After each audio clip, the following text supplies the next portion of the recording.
Muy buenas tardes, son las 6 de la tarde y damos inicio a nuestra conferencia vespertina sobre los apoyos financieros, la información económica que proporciona el Gobierno federal todas las tardes en este espacio.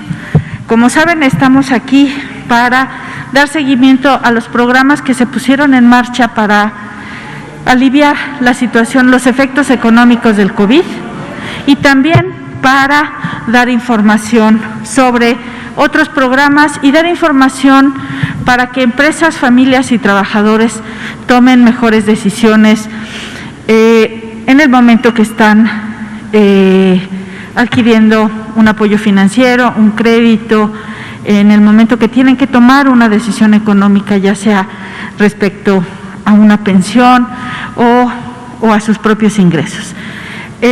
Como habíamos anunciado, el día de hoy tenemos dos aspectos que informar en este espacio. El primero tiene que ver con nuestro resumen semanal sobre el programa de apoyos familiares a apoyos financieros a empresas familiares. Y en la segunda parte, tengo el gusto que nos acompañe esta tarde Eduardo Flores Magón López, quien es el director general de Minas de la Secretaría de Economía. Bienvenido, Eduardo. Muchísimas gracias, buenas tardes. Ya habíamos anunciado ayer, la semana pasada, que nos acompañaría esta tarde el doctor Flores Magón para hablarnos de la política de concesiones de esta administración, de este gobierno, y de otros aspectos relacionados al tema de minería, que aquí ya en otras ocasiones hemos tratado. Permítanme entonces iniciar con el tema del programa de apoyos financieros a empresas familiares, con una aclaración. La información que traemos hoy es al 15 de septiembre, y eso tiene que ver porque quisimos presentar la información a nivel estatal y regional. Ya todos sabemos acá, la semana pasada alcanzamos la cifra del 1,000,000 de apoyos. Los datos que traemos, como es del día 15, todavía no tienen ese rango, pero lo que quise es traerles para poderles hablar de cuántas mujeres, cuántos hombres, en qué regiones, en qué municipios hemos repartido más créditos. Pero la información trae un rezago y ese rezago es al corte del 15 de septiembre. Así es que adelante, por favor. Bueno, para el 15 de septiembre habíamos entregado 1,191,822 apoyos en total, de los cuales poco más de 196,000 correspondían a los apoyos que se gestionaron a través de la plataforma del Instituto Mexicano del Seguro Social. Y 995,040 los habíamos gestionado a través de los beneficiarios identificados en el Censo de Bienestar y los beneficiarios identificados a través de los patrones de oficios, taxistas, meseros, músicos tradicionales. Adelante, por favor. Bueno, en la anterior tantito, un momento. Aquí también cabe hacer la aclaración que son apoyos cobrados. Recuerden que primero identificamos a los beneficiarios, les preguntamos si quieren el apoyo, después les asignamos una cuenta bancaria, reciben la información y van a la sucursal. Pero incluso ya estando en la sucursal puede haber algún problema y no los cobran. Estas cifras que les estoy presentando hoy son apoyos cobrados, efectivamente cobrados. Adelante, por favor. Y todas las cifras que siempre presentamos son cobrados. Siempre queremos darles la información que es el número de beneficiarios que han recibido el dinero. Y vean ustedes que, como en otros programas de microfinanzas, se mantiene esta característica que más mujeres reciben apoyo. En este caso es el 67% de mujeres y 32% de hombres. Esto ocurre en el programa de crédito a la palabra, es decir, aquel crédito que vienen o del censo o de los oficios.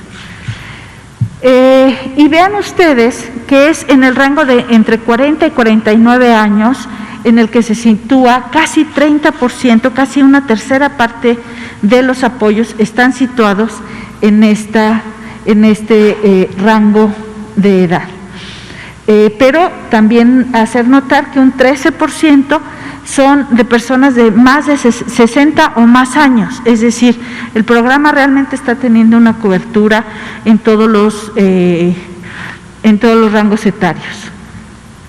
Y vean ustedes también cómo se ha distribuido. Empezamos a trabajar por tercios en los bancos y se ha ido distribuyendo de la siguiente manera. El Banco de Bienestar entró más tarde en el programa.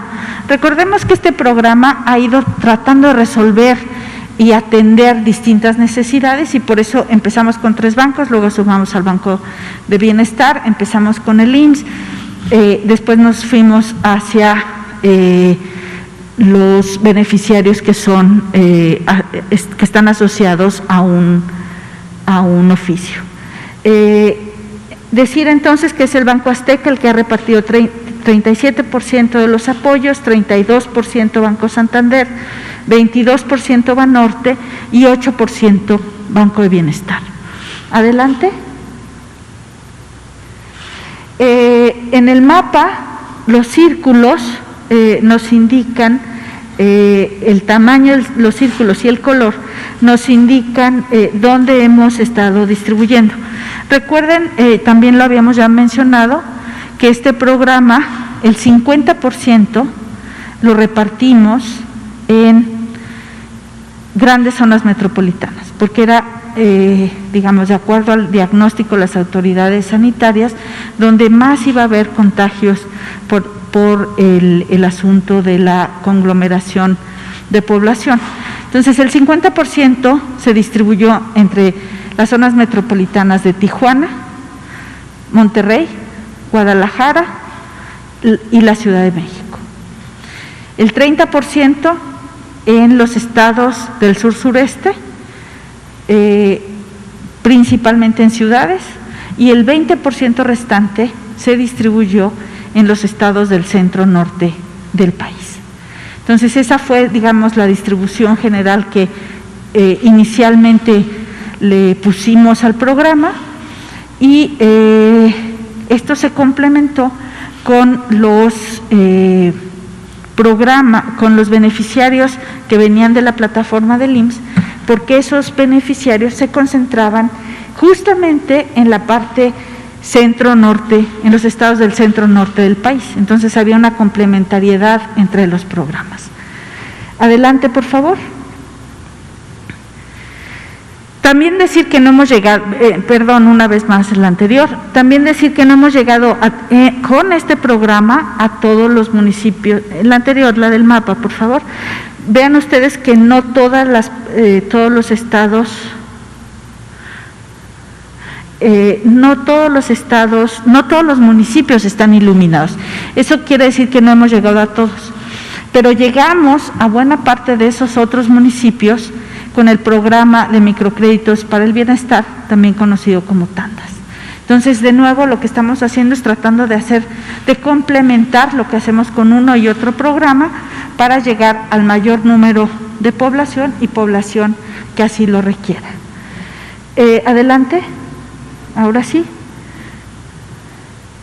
Tenemos la información a nivel municipal. Aquí pusimos a los 30 municipios con más beneficiarios del programa. La alcaldía de Iztapalapa en la Ciudad de México ha recibido 37,000 créditos, el municipio de Centro en Tabasco 18,000, y así nos podemos ir en los 30 primeros.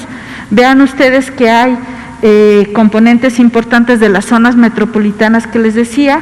Ahí ven a la Ciudad de México, por supuesto, Monterrey, Tijuana, Guadalajara, entre los primeros lugares, y tiene que ver que por diseño el programa estaba enfocado en estas zonas metropolitanas con el 50% de los recursos de los beneficiarios de este programa. Entonces, vean ustedes cómo pues hemos ido avanzando, tenemos ya un buen número de apoyos financieros ya dispersados, ya cobrados, y así seguiremos entonces informando cada lunes de los avances de este programa y dando algunas referencias importantes para todo el tema de los reembolsos de estos apoyos. Pues por mi parte el día de hoy sería todo. Todos los días vamos a estar teniendo nuevamente a nuestros invitados, teniendo otros temas, porque consideramos que además de los apoyos financieros, las empresas, los trabajadores, las familias, pues requieren de información, requieren de saber y conocer qué hace el gobierno federal, ya sea por las plataformas que aquí les hemos presentado, de otros programas, y hoy, pues ya les adelantaba, hablaremos de minería. Así es que nuevamente le damos la bienvenida al doctor Flores Magón, quien nos ha preparado una presentación. Adelante, Eduardo, gracias. Muchas gracias. Muy buenas tardes. La siguiente, por favor. Estas son las principales funciones que tiene la Dirección General de Minas. La primera, que es la elaboración y control de la cartografía minera.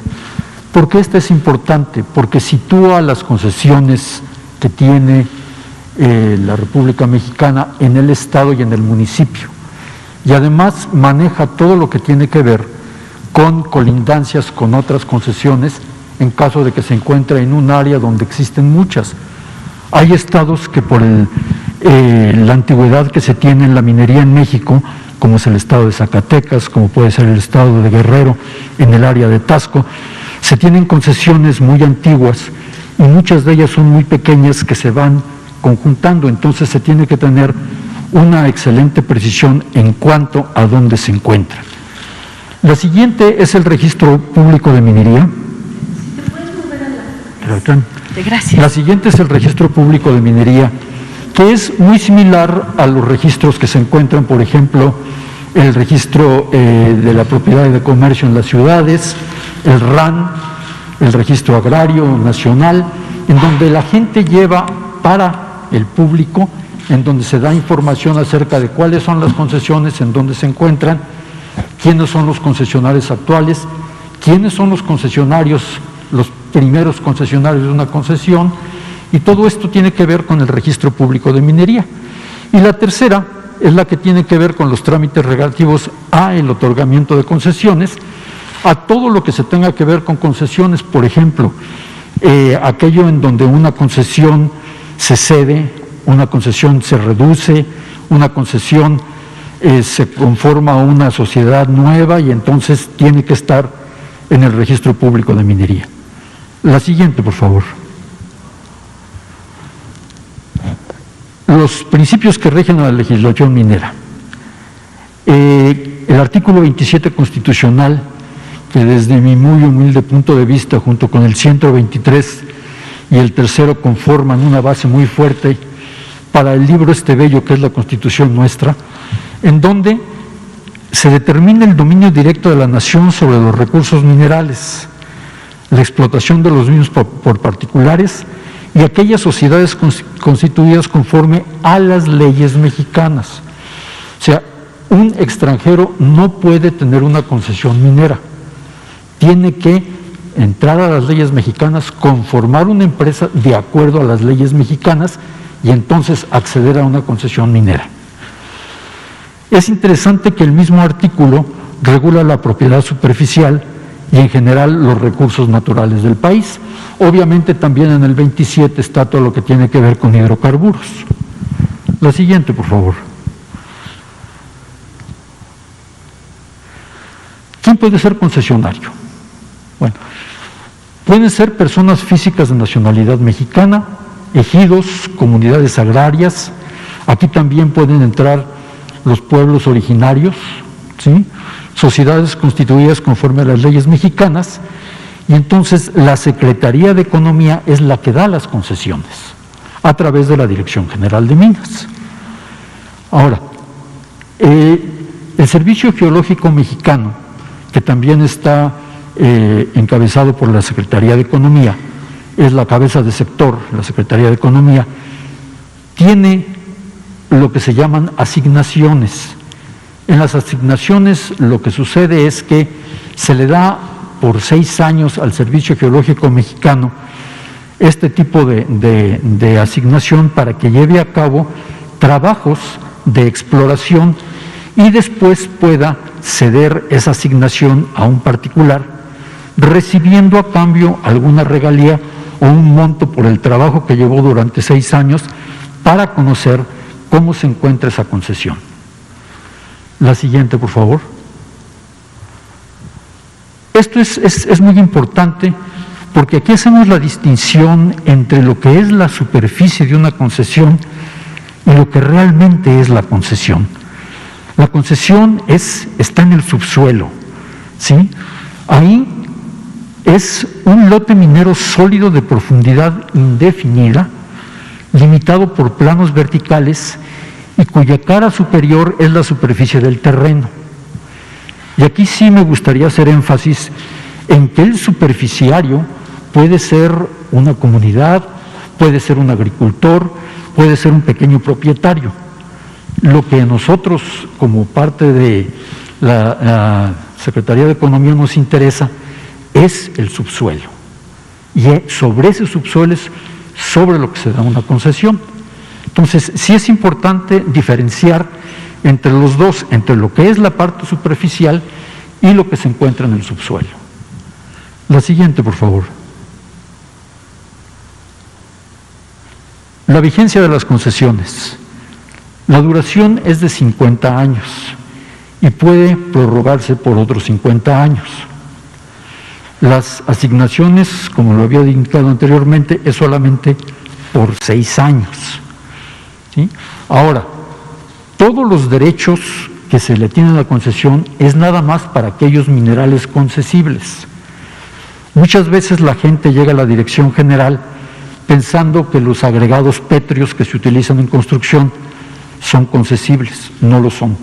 Hay un listado en el mismo la ley minera que indica cuáles son los minerales que son sujetos a una concesión por parte del gobierno federal.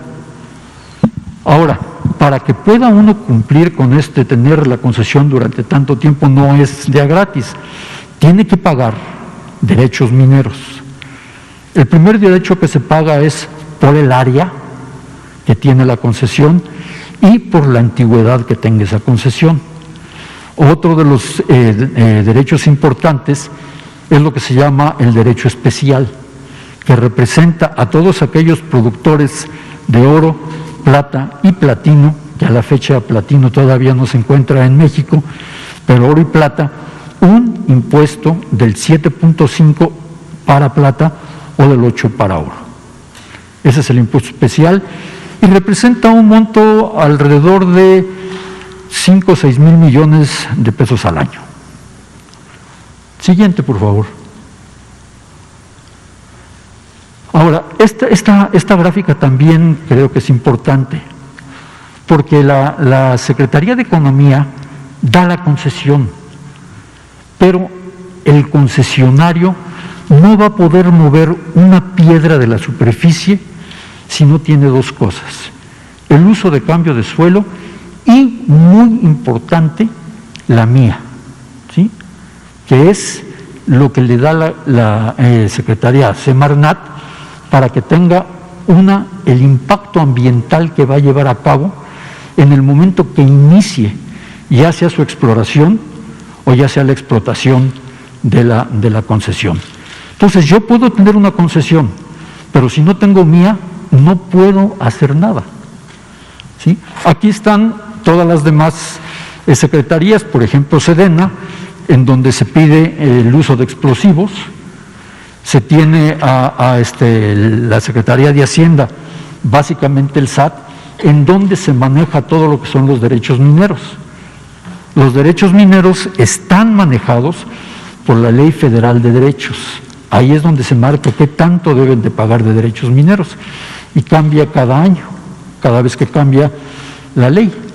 Se tiene, por ejemplo, a la Secretaría del Trabajo y Previsión Social, que es la que se encarga de vigilar que en las minas se tenga un estado en donde no se ponga en peligro a los trabajadores.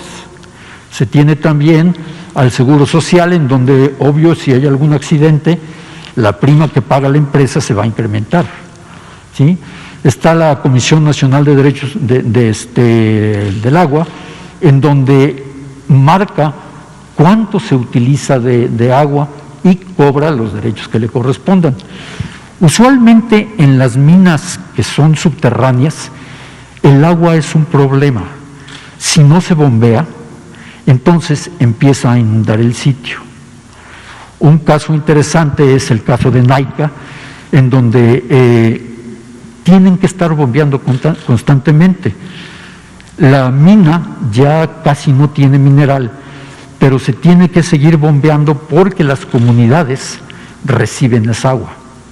Entonces ahorita, si no hay trabajos mineros, de cualquier manera las comunidades van a seguir recibiendo esa agua porque hay que bombearla. Entonces, esta es donde se tiene todo todas las dependencias que están pegándole a todo lo que tiene que ver con minería. La siguiente, por favor.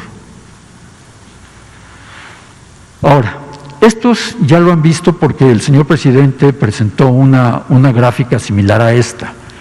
Aquí se tienen todos los títulos de concesión minera expedidas por sexenio. Ahora, las concesiones no son estáticas, las concesiones son sumamente dinámicas. Vamos a suponer que alguno de ustedes pidió 100 unidades, 100 hectáreas como concesión.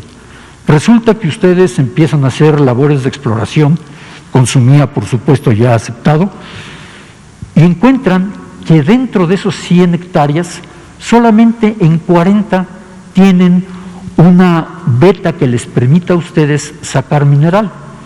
Entonces están en la plena libertad de ir a la Dirección General de Minas y decirle, me desisto de 40 hectáreas. ¿Qué pasa en este caso? Que tienen ustedes una concesión que tenía 100, ahora va a tener 60. Y lo más interesante del caso, la antigüedad de la concesión persiste, pero el número de concesión cambia porque es una concesión nueva. Entonces, a veces me preguntan a mí, oye, ¿no se han dado concesiones?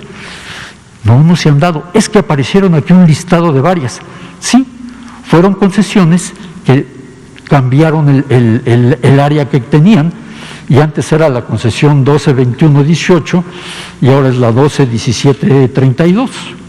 Pero es exactamente la misma concesión en un área más pequeña. Entonces, esa es básicamente, en este sexenio no se ha dado ninguna concesión minera. Ahora, el área que cubren, la siguiente, por favor. Esta es la superficie que se tiene ahorita. Como les decía, las concesiones, al no ser estáticas, mucha gente también se desiste. Tienen una concesión con un área, le meten dinero a la exploración y resulta que el mineral que encontraron no tiene valor comercial. O sea, encuentran mineral, pero es muy poquito, y entonces dicen, no, mejor me desisto, ya no le sigo metiendo dinero a esto, y esa concesión hace que el terreno se incremente. Entonces, así es como están ahorita. La siguiente, por favor. Esta también tuvimos el honor de que el señor presidente la presentara. Tenemos ahorita vigentes 24,000 concesiones, y esos son alrededor de 17 millones de hectáreas, y representa básicamente el 9% del territorio nacional. La siguiente, por favor.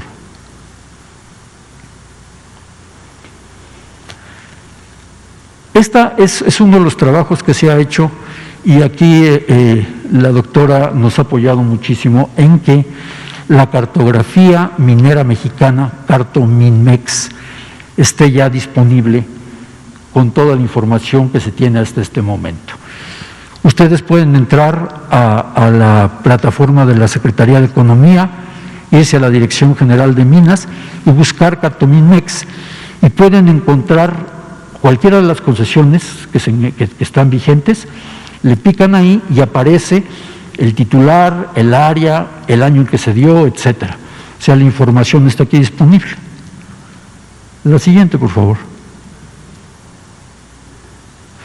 Esto es también una de las cuestiones que estamos haciendo y en donde también agradecemos a la doctora el apoyo que nos da, porque estamos tratando de tener ahora una plataforma digital en la Dirección General de Minas. ¿Qué significa esto? Que tanto la persona que está interesada como el concesionario pueda entrar a esta plataforma y ver toda la información pública disponible. En el registro público de minería tenemos dos tipos de información, la que es pública y la que no es, de acuerdo a lo que marca la ley de información. Entonces, todo lo que sea público lo tenemos aquí. Cuando vean ustedes la interacción con dependencias de gobierno, se está trabajando con el SAT, porque ellos son los encargados, como lo dije anteriormente, de los derechos. Entonces, ellos están viendo qué tanto se está pagando, quién los paga, quién deja de pagarlos, y nos avisan. En caso de que se tenga que en los últimos 3 años no se han pagado derechos, el SAT nos avisa y nosotros iniciamos el proceso de cancelación de la concesión.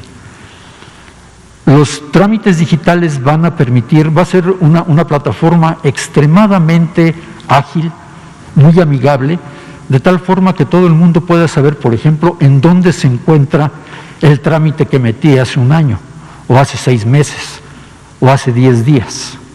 Entonces, este es el futuro de la Dirección General de Minas. Y finalmente, la última es para que quede yo a sus órdenes en cualquiera de las cuestiones, cualquier pregunta que tengan, cualquier duda, con mucho gusto tratamos de resolverla. Eso sería todo. Muchísimas gracias. Muchísimas gracias, Eduardo. Estoy segura que tendremos preguntas respecto a esta presentación. Ya Héctor está levantando la mano, tenemos otra más atrás. Así es que adelante, Héctor, por favor, con tu pregunta esta tarde. Gracias, secretario. Buenas tardes, Héctor García, de Diario Basta y Grupo Cantón. Aquí la pregunta es bien simple y bien sencilla. A 22 meses de que no se ha entregado ninguna concesión, ¿qué podemos decir de los pro y contras de no entregar? Es una pregunta sencilla, pero no fácil de responder. Los pros, estamos siguiendo las instrucciones del señor presidente. Él considera que no deben darse concesiones. Los contras nos van a afectar probablemente en 10 años, porque al no dar concesiones no hay exploración, y al no haber exploración no va a haber explotación. Una de las cuestiones que sí es importante es que todo lo que tenga que ver con hidrocarburos y lo que tenga que ver con metales es el futuro. Si ustedes ven su teléfono, todos tienen teléfono celular, algunos traen su computadora, en eso está, uno, plásticos de ingeniería, que son hidrocarburos, y en la otra son metales, o son óxidos de metal, o son compuestos de metal. Entonces, la tendencia es hacia la electrificación del planeta. Ahí vamos a necesitar muchísimo más de metal como cobre, metales como aluminio. Entonces, sí se necesita esto, ¿no? Pero así están las cosas. Sí, atrás, por favor.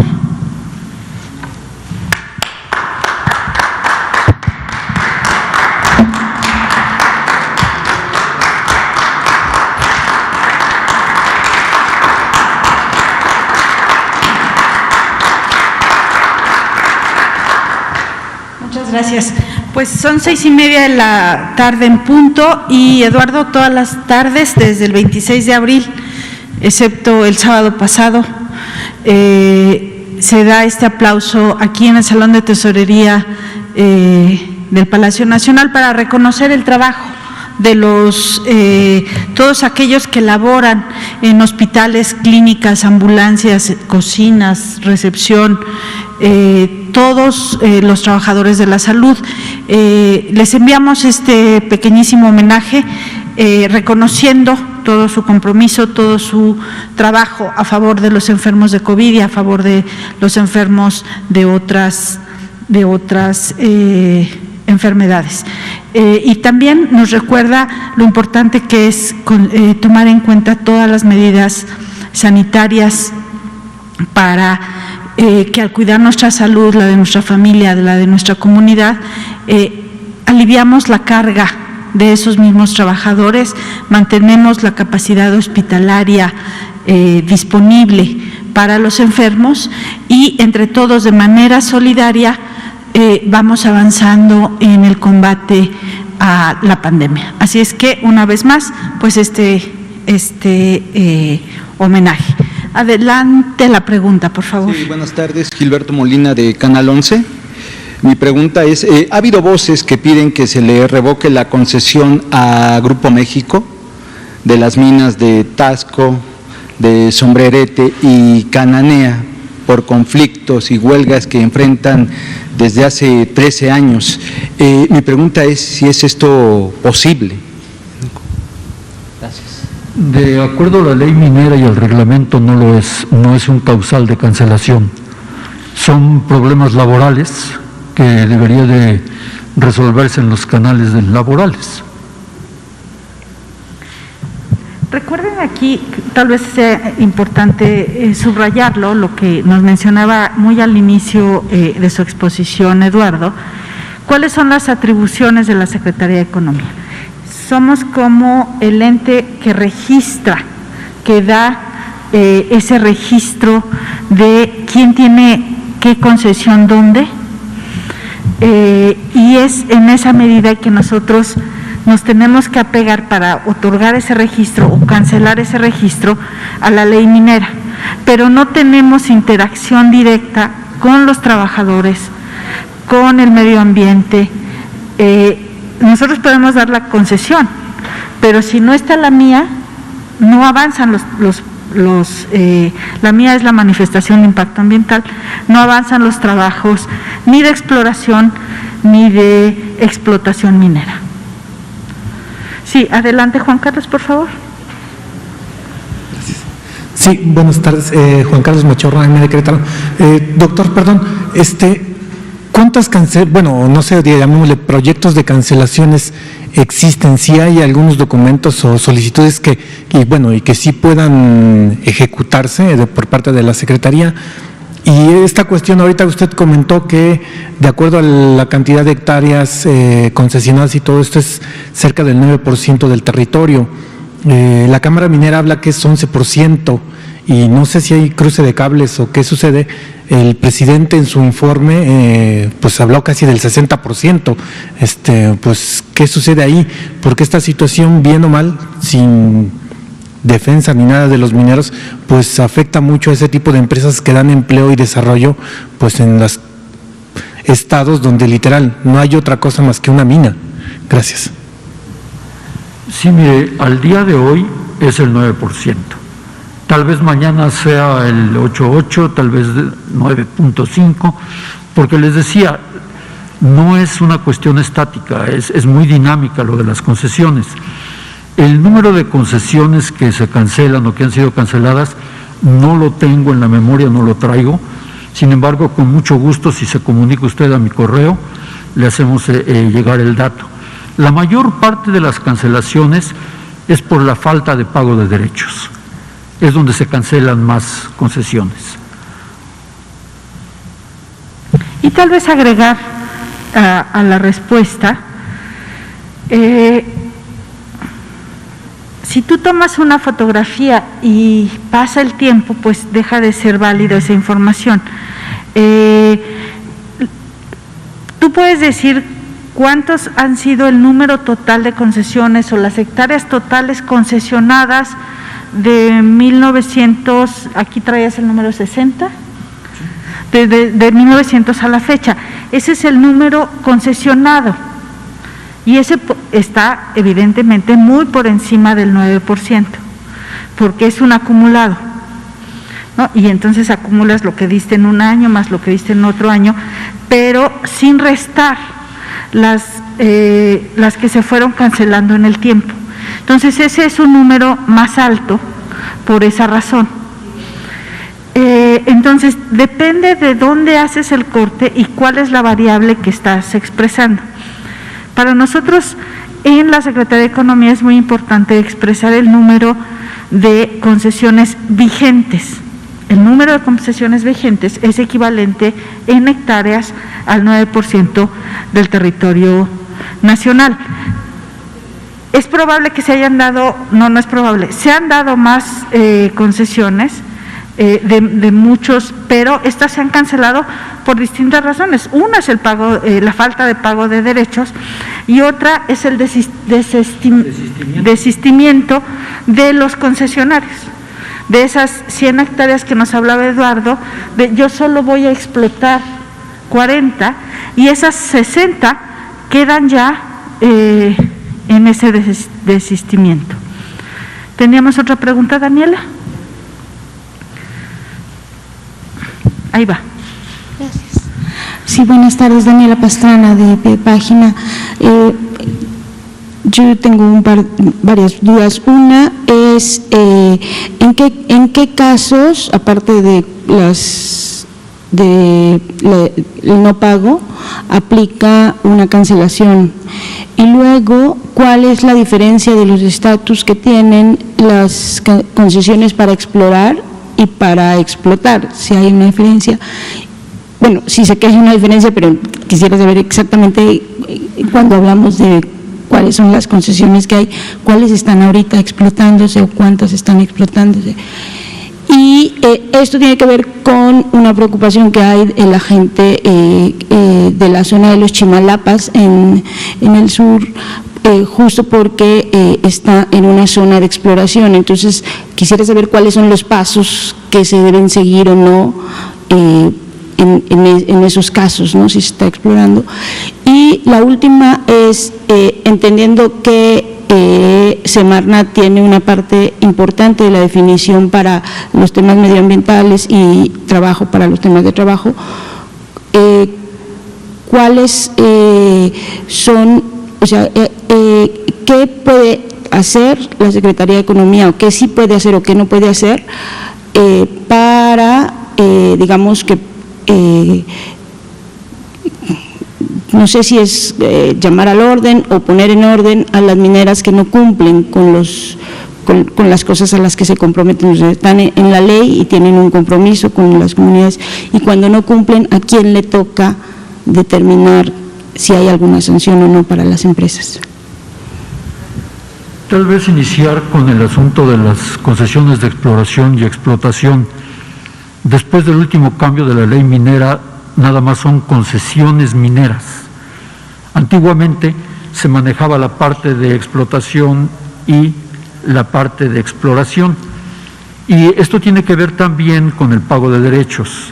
Se tienen 11 años en que los derechos suben cada año, pero muy lentamente. A partir del año 12, la pendiente se vuelve más pronunciada y entonces empiezan a pagar más derechos por ello. Pero realmente ahora ya nada más se habla de concesiones mineras, ya no hay la separación entre exploración y explotación. La siguiente cuestión que podemos aquí platicar un rato es, realmente dentro de las atribuciones que tiene la Dirección General de Minas, no está el asunto que tiene que ver con los convenios que se hace entre la iniciativa privada, entre una minera, un concesionario, con las comunidades. ¿Sí? Eso escapa a todo lo que podemos nosotros hacer en la Dirección General de Minas. El problema que se tiene es que para una minería que realmente sea una minería moderna, lo más importante es justamente eso, que la empresa que llega, el concesionario que llega a tratar de sacar mineral, debe de estar de acuerdo con la comunidad a la que va a afectar. No es posible que lleguemos todavía diciendo aquí se va a hacer lo que yo quiero, porque no tiene ya sentido en un siglo XXI. Es tratar de arreglarse con la comunidad, ver qué necesidades tiene, pero es una relación entre la empresa y las comunidades. Nosotros en la Dirección General de Minas no estamos habilitados para, ni tenemos la forma de hacer algún trato con ellos, ¿no? ¿Cuál era la tercera que ya se me pasó, perdón? ¿Cuál era la diferencia entre...? Sí, es... En Chimalapas finalmente, porque justo las comunidades están pues muy alertadas por... No venía yo preparado, pero traemos aquí... Sí, mientras se encuentra la página, entonces, no es que damos una concesión para explorar, una concesión para la explotación, se da una sola.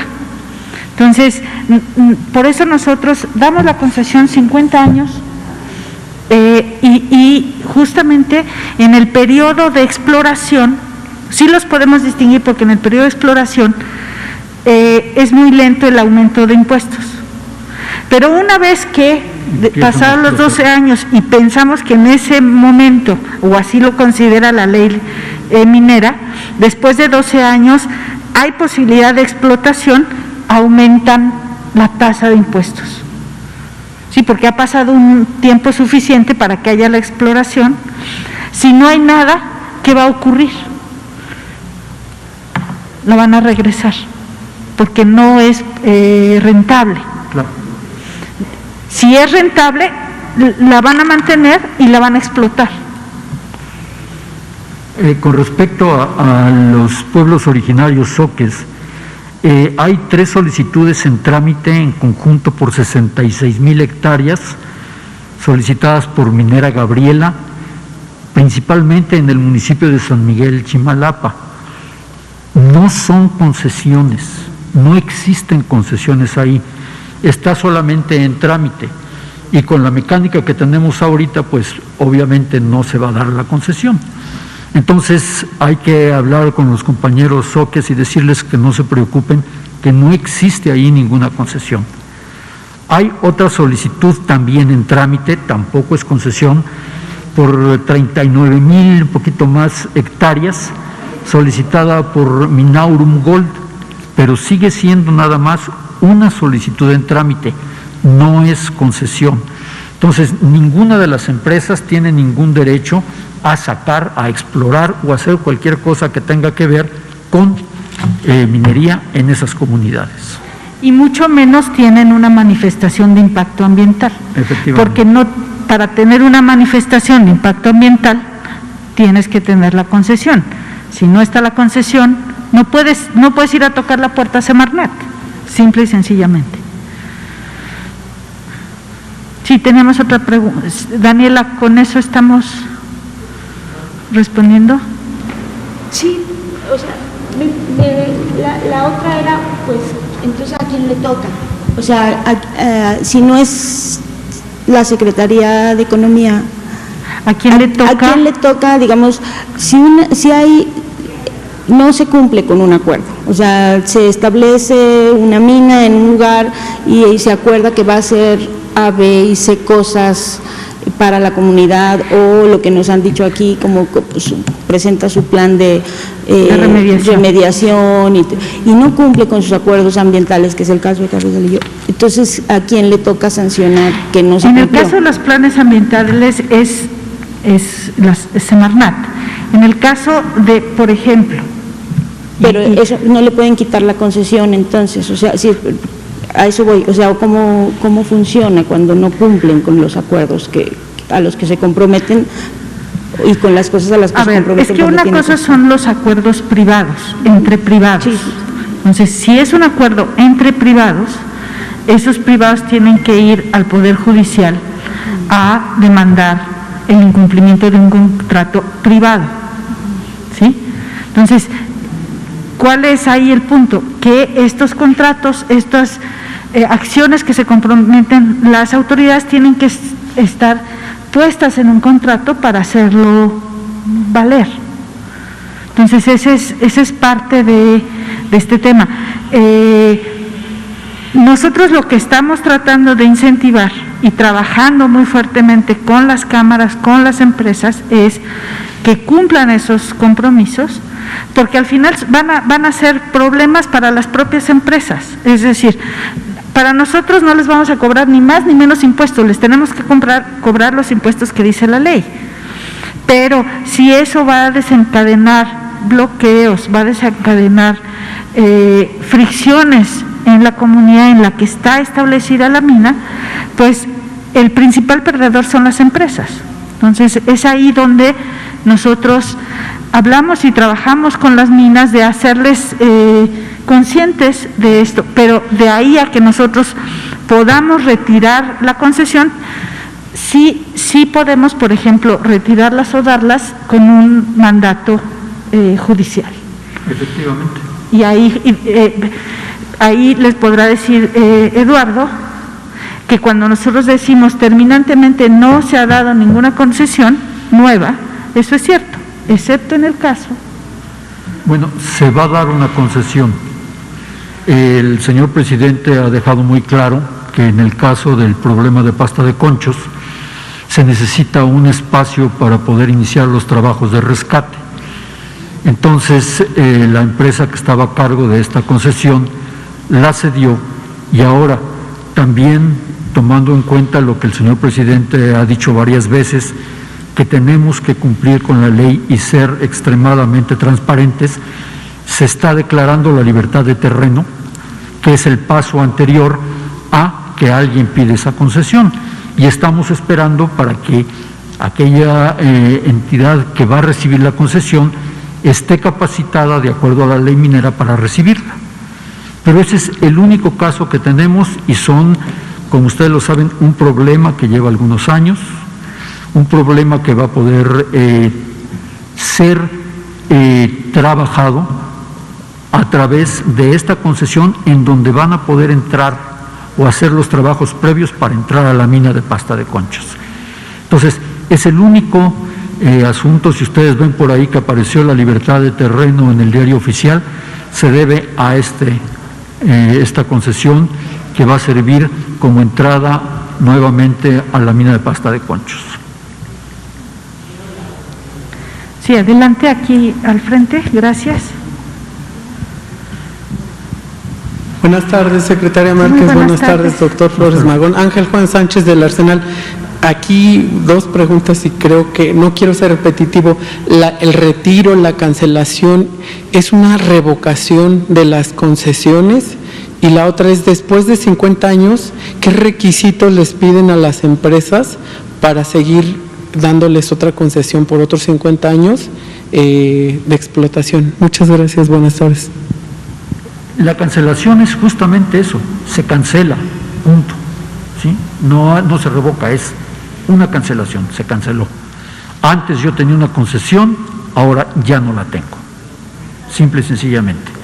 Ahora, en lo que respecta a qué es lo que se tiene que hacer para darle una concesión por otros 50 años, es que cumpla nuevamente con lo que le marca la ley, como lo hizo al inicio de pedir esa concesión.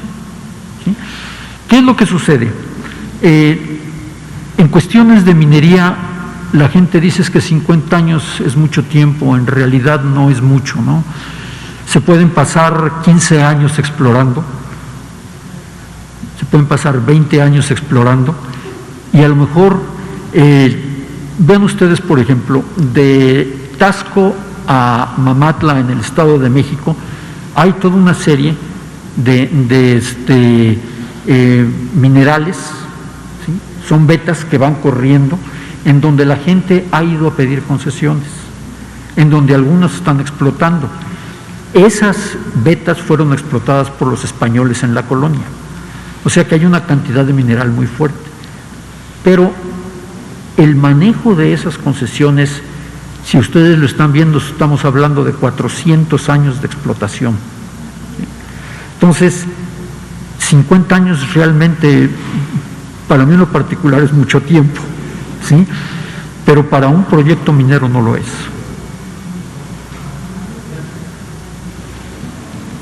¿Alguna otra pregunta? Bueno, si no la hubiera, son 10 para las 7, la hora de terminar nuestra conferencia. Les agradecemos a todos sus preguntas, su interés.